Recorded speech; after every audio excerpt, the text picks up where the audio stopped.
from a fireside presidential address delivered earlier this year on the topic of the National Recovery Administration. This is part of our series looking back over the president's plans and results since his inauguration. Look out!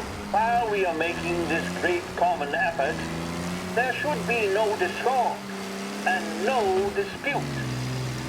This is no time to cavil or to question the standards set by this universal agreement. It is time for patience and understanding and cooperation. The workers of this country have rights under this law which cannot be taken from them, and nobody will be permitted to whittle them away. But, on the other hand, no aggression is now necessary to attain those rights. The whole country will be united to get them for you. The principle that applies to the employers applies to the workers as well. And I ask you workers to cooperate in the same spirit. When Andrew Jackson, old Hickory, died, someone asked, will he go to heaven? The answer was, he will if he wants to. If I am asked whether the American people will pull themselves out of this depression, I answer, they will if they want to. The essence of the plan is a universal limitation of hours of work per week for any individual by common consent, and a universal payment of wages above the minimum, also by common consent. My friends, I cannot guarantee the success of this nationwide plan, but the people of this country can guarantee its success. I have no faith in cure-alls, but I believe that we can greatly influence economic forces. I have no sympathy with the professional economists who insist that things must run their course and that human agencies can have no influence on economic ills. One reason is that I happen to know that professional economists have changed their definition of economic laws every 5 or 10 years for a very long time. But I do have faith and retain faith in the strength of common purpose and in the strength of unified action taken by the American people. The president there speaking earlier this year on the National Recovery Administration. This is the WLH Nighttime section broadcasting on 570 AM. Stay tuned for more as we head on into the wee hours. Coming up next, more carefully selected music.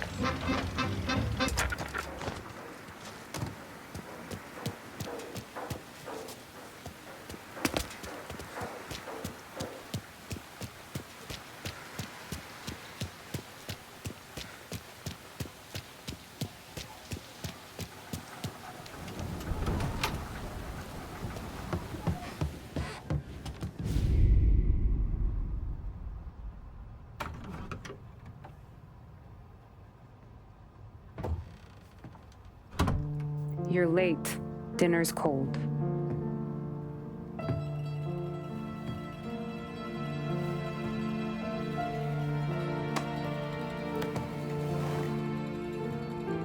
Work.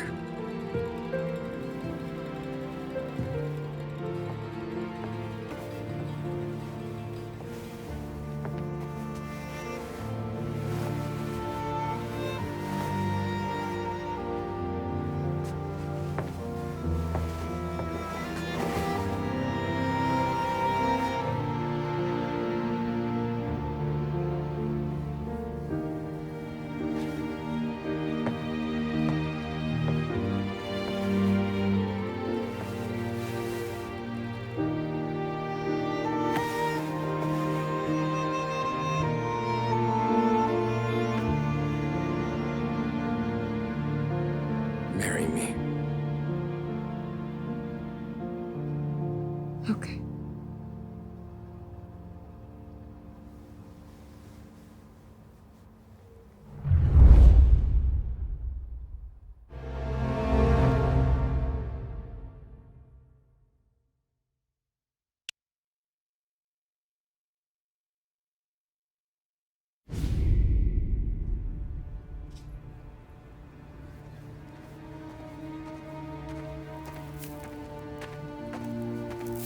Hey, boss.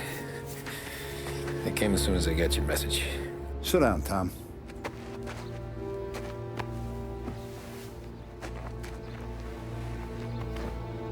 We have a mole, Tom. No.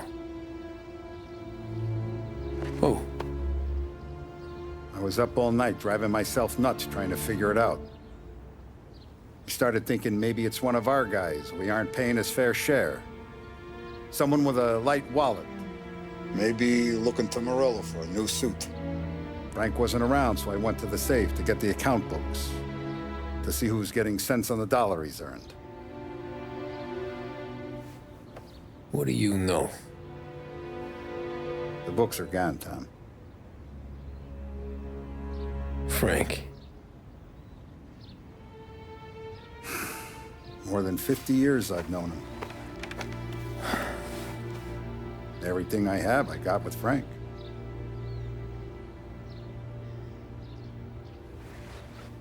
And every buck we've earned, every dime we've paid out, it's all logged in those books.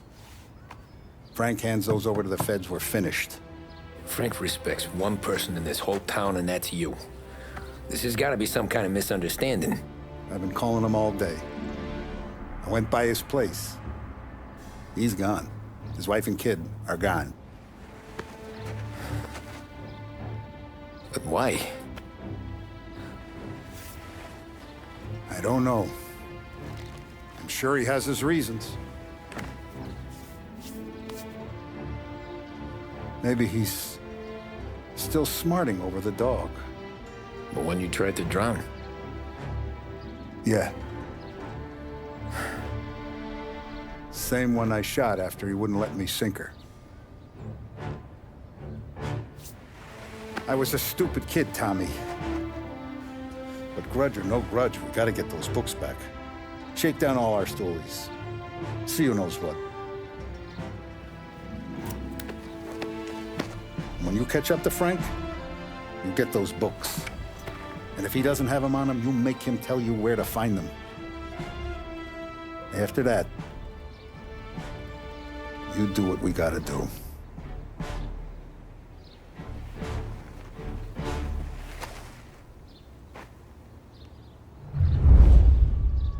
Vincenzo's waiting for you with a clean car.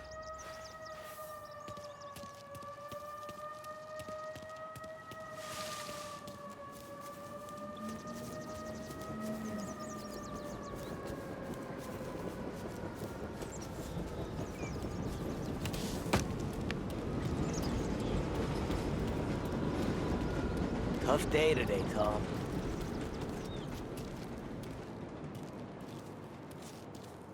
We gotta keep a lid on this, Tom. Start with Biff, but don't give him nothing. I got you a clean set of wheels. And something special here, if you want it.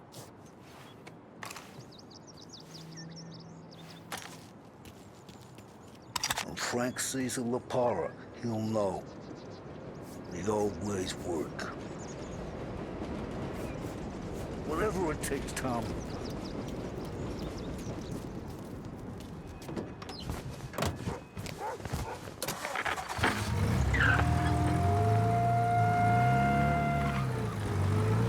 And now for the latest news. The Navy is today continuing its search for the remains of those brave souls lost aboard the airship USS Akron. The Akron was destroyed in a violent thunderstorm off the New Jersey coast Tuesday morning, with the loss of 73 of 76 aboard. The disaster stands as the worst aviation accident on record. Yesterday, one of the survivors, Lieutenant Commander Herbert B. Wiley, spoke to members of the press and gave a brief account of the tragedy. He also spoke of the survivors' rescue by the German tanker, Phoebus. President Roosevelt has described the loss of the Akron as a national disaster and said that he grieves with the wives and families of those lost and the nation. We will bring you more on the disaster and the Navy's search as we receive it. Thank you for listening. We return now to our scheduled programming.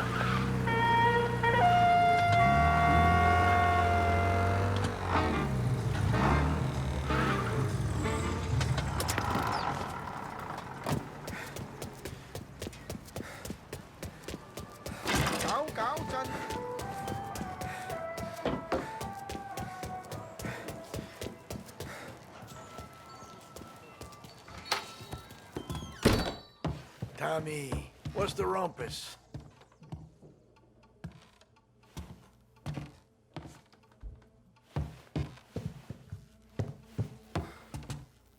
Heard any big news lately?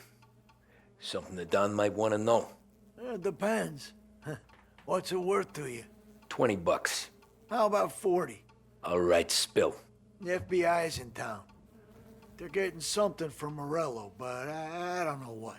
How'd you hear? Little Tony got some guy drunk in the Black Cat and drove him home. Heard a bunch of stuff, so he's the guy you want to see. Okay. Thanks. Always a pleasure, Tommy.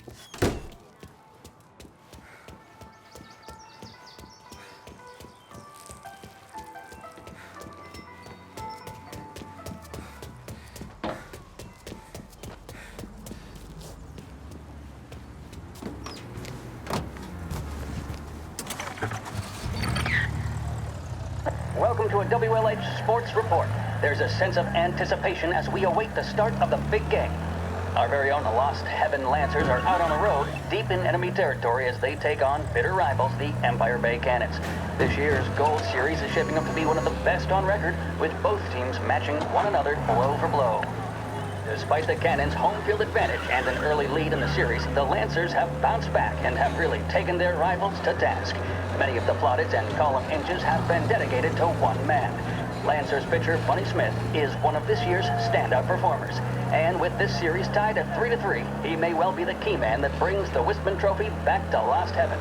But doing so will be no easy task, as standing in his way is opposition captain Jack Seidel. His solo home run at the bottom of the fifth inning of Game 5 tournaments in favor of the Empire Bay team. Victory was canceled out by the Lancers in Game 6, and we now have a powder keg finale that is sure to have everyone glued to their radios. Can Bunny Smith bring it home for Lost Heaven, or will the Cannon's towering redhead have the final say? WLH 570 Lost Heaven Radio will carry live coverage of the final game of the Gold Series, and we hope you'll join us in wishing our boys well. And now, back to some of the latest musical numbers. The mission of Lost Heaven Radio, our city's public service broadcaster, is to serve you. Start your...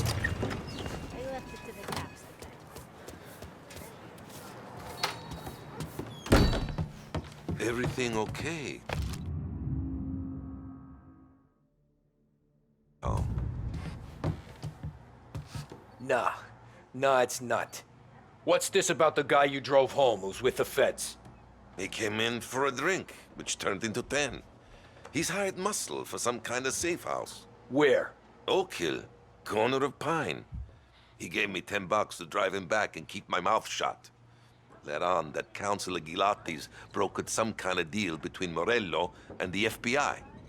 They were all ready to sit tight on someone in there. Why the hell didn't you tell us? Tom, I did. I came in to see Frank straight away. He didn't tell the Don? No, he didn't. Tom, what's going on?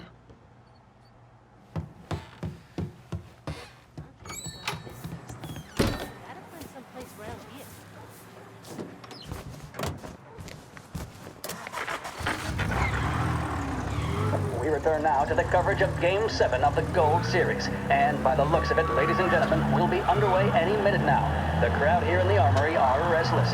You can almost taste the tension as we approach this, the deciding game between these two famous rivals. More than a little bad blood between them, and more than a couple of nasty flare-ups in recent years.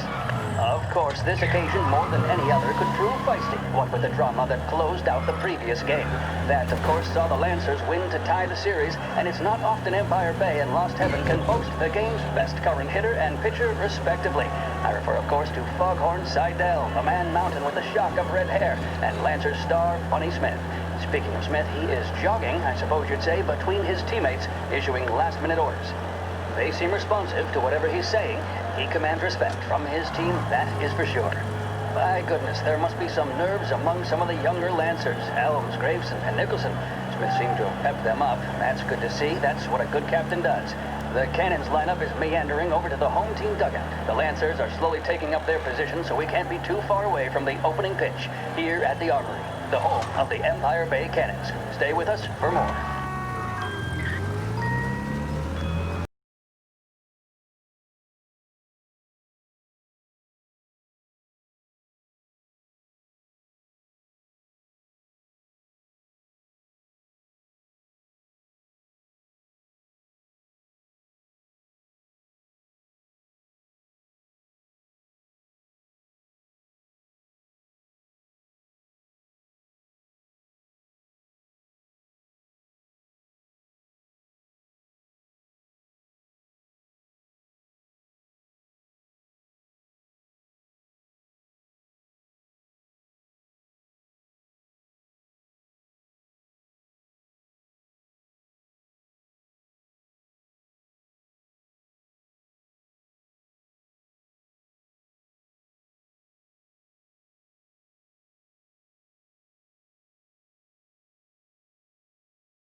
Looks like the place.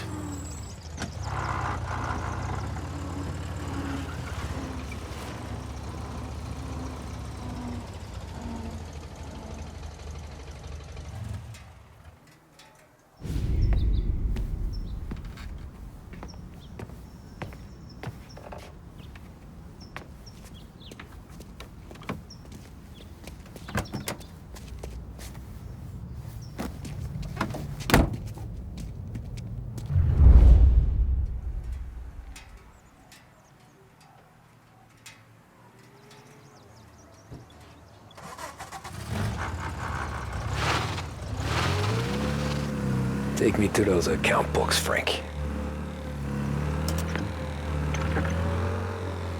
And we return now to coverage what could be the final play of this game and the series between the Lost Heaven Lancers and the Empire Bay Cannons. A quick reminder that this final inning is being brought to you by Swift Cola. When you need a lift, reach for a Swift. It's not only a taste sensation, it's guaranteed to increase focus, drive, and mental clarity. Pick up a bottle of Swift Cola today. And as we are coming to a close, let me thank today's other sponsors, Big Break Cigarettes and Lost Heaven Courier. Both of these teams could be said to be entering golden eras. Each team has a star player at the core with promising youngsters set around them. I refer, of course, to Smith and Seidel. The Cannons have had several such golden periods. The Lancers, it's fair to say, have not. I can see Lancers manager Frankie Hodge prowling in front of the dugout, gesticulating. He seems animated, to say the least. Looks like he's putting one of the officials in his place, or something or other. With the noise of the crowd, it is quite hard to say for sure. Whatever's going on down there, you can feel the sense of occasion, and you just know that whatever happens, the crowd will be the first to tell you what has happened. The Lancers are now within minutes of snatching the Gold Series, which at one stage had appeared doomed, but they equally teeter on the edge of defeat. It all comes down to the final play. Nobody is warming up in the bullpen. Nobody down there is considering the possibility of extra innings. Bunny Smith then, standing on the mound, a look of steely determination on his face. He's betraying no emotion, doesn't look nervous or tired after his exertions this series, nor does he appear to be carrying the weight of expectation. He's having a word with the umpire about something or other.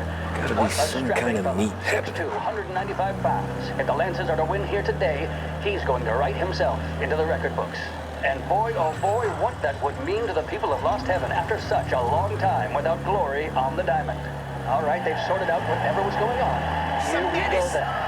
In for the Cannons, it's Paddy Doherty.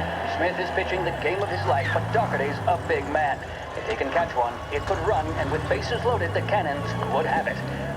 Here we go. Doherty facing down Smith. Fastball and strike. The big man thought he had it. Some speed on that ball, my goodness. It's fair to say Doherty looks a little spooked. He was convinced he had it. His body language tells the tale. Smith remains cool under pressure, not a flicker of emotion on his face. He winds up, and that's two. There was zip on that one, good Lord. Seidel is barking something at Doherty, but we have no chance of hearing it as the noise of the crowd reaches fever pitch. Doherty's gesturing, and that's only making Seidel more irate. This is it, folks. Another strike, and the Lancers win. If Doherty can get behind it, surely the Cannons will get all their men home and snatch victory. A swing and a miss, and that's the winners! Lancers win! Shit. They taking you to the airport, Frank?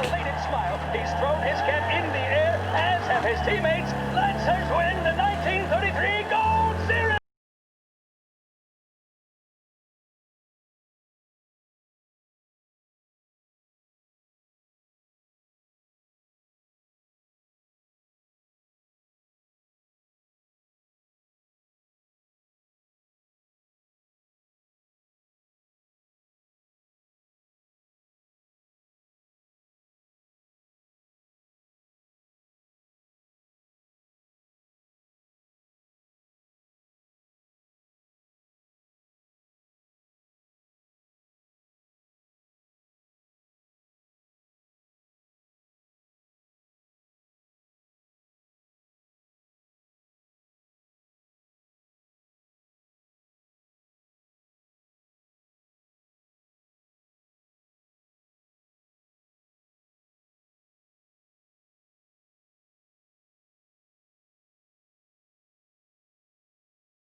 are these people? The FBI? Guy just flashed a badge at me and forced me out.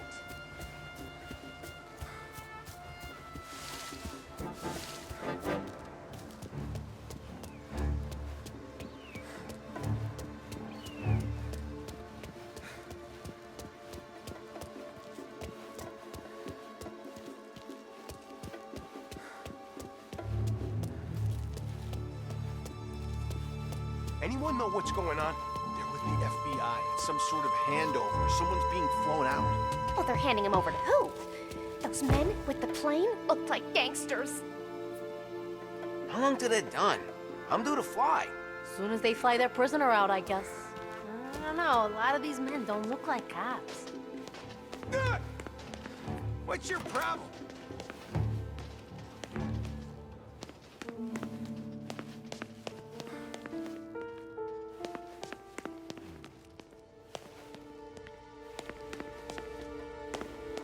He's some kind of gangster. Why the hell isn't he being flown out by the feds?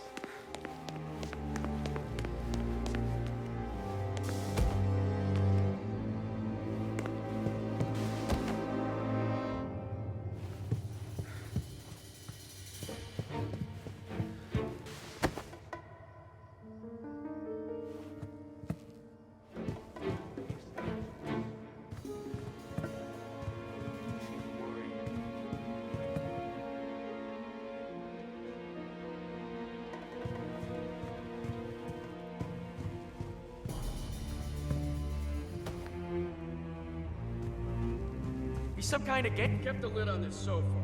Let's get it done quietly and go home.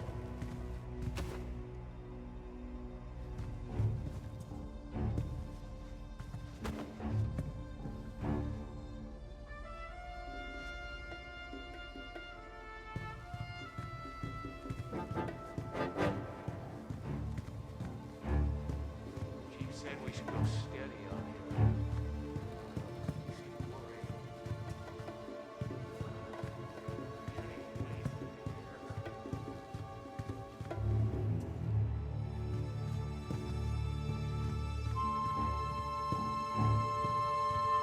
Some kind of gangster. Why the hell isn't he being flown out by the feds?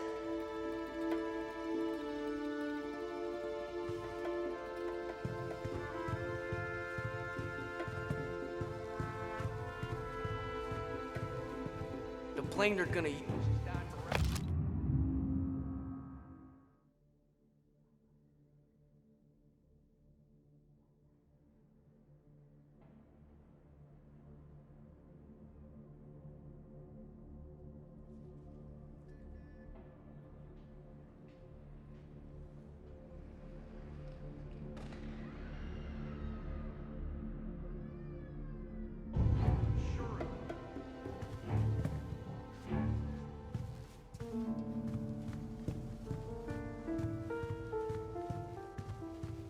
Chief said we should go steady out here.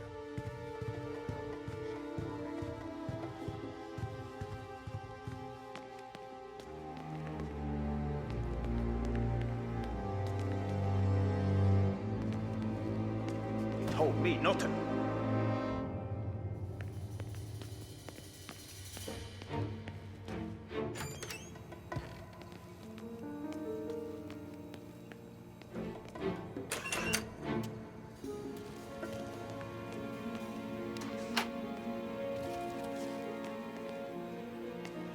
Guess we all want the same thing. Can't say I'm happy dealing with these.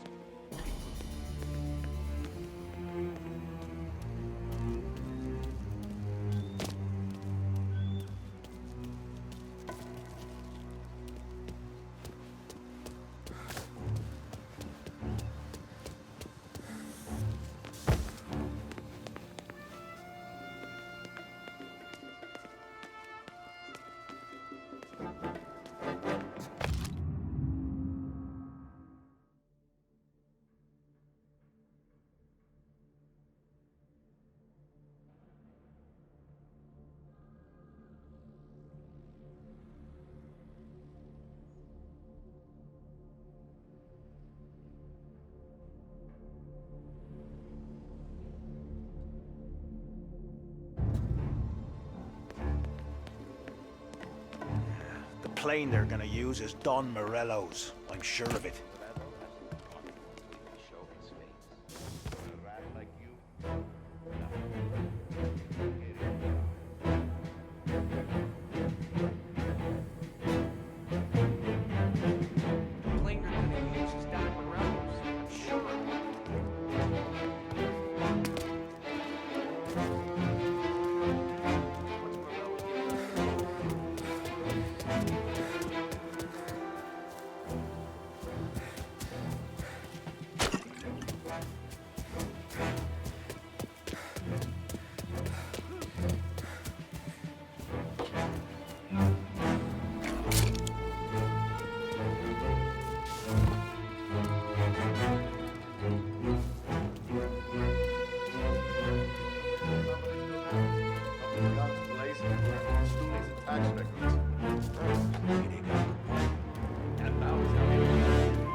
It's gonna feel real good handing those account books over to the Bureau. Think we can trust the feds?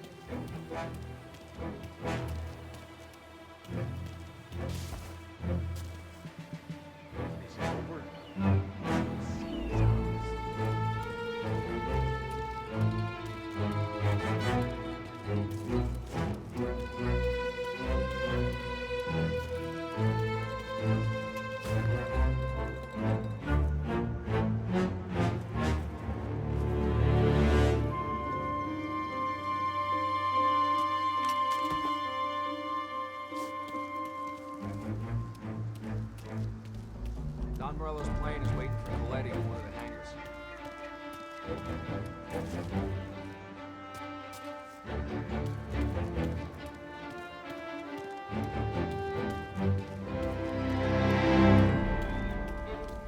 Once this is over, the city's ours.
Tom. Frank. The Don sent me. I figured as much. I'm sorry it had to be you, Tommy. Anything you want me to tell him? I wish it could have shaken out better, but Morello finally came after me. It's okay. You can come out.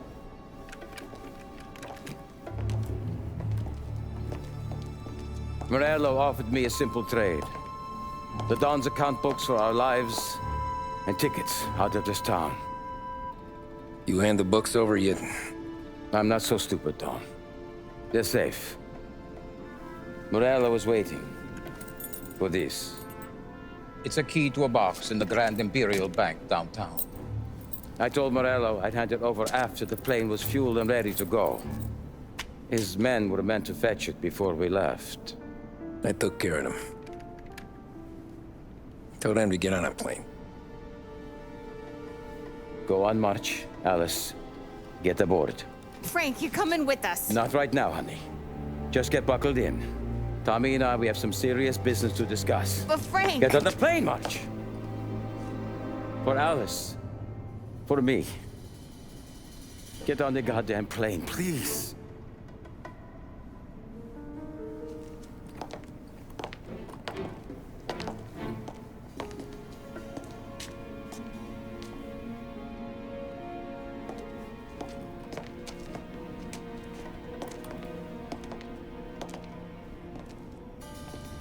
You been paid yet?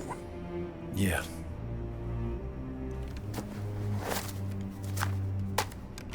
Now you've been paid twice. You take the ladies wherever they want to go. Yes, sir. Thank you, Tom. Christ, Frank. Why didn't you ask us for help? I guess I just wanted out.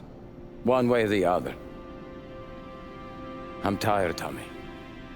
Tired of lying to my wife. Tired of checking under my car every time I take a Sunday drive. And tired of waiting for the Don to put two in my temple.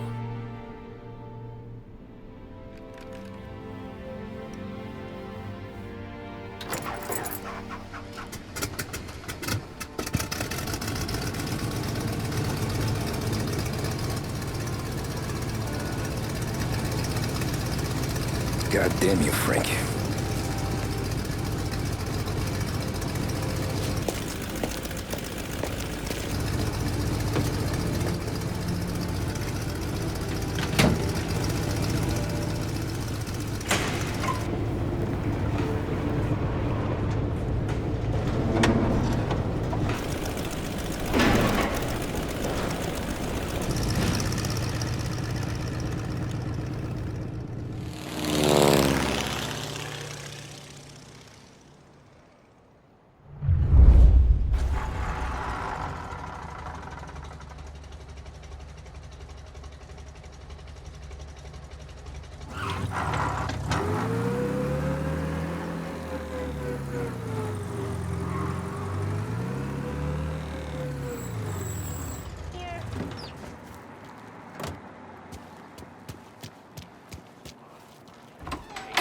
Good afternoon, sir.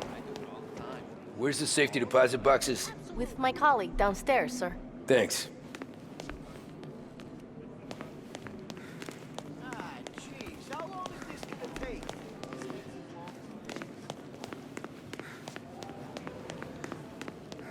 Beautiful day, huh? Uh-huh.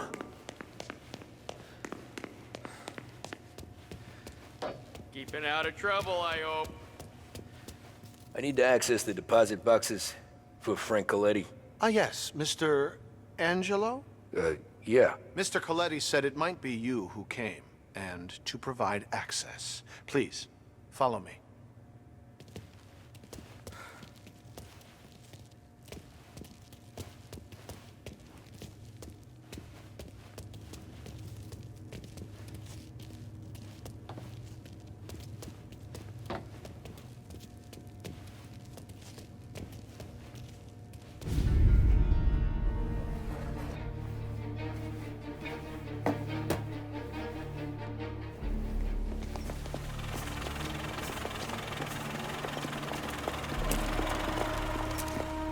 I got the books and covered my tracks. Salieri never asked any questions. In fact, apart from the funeral, I never heard him talk about Frank again.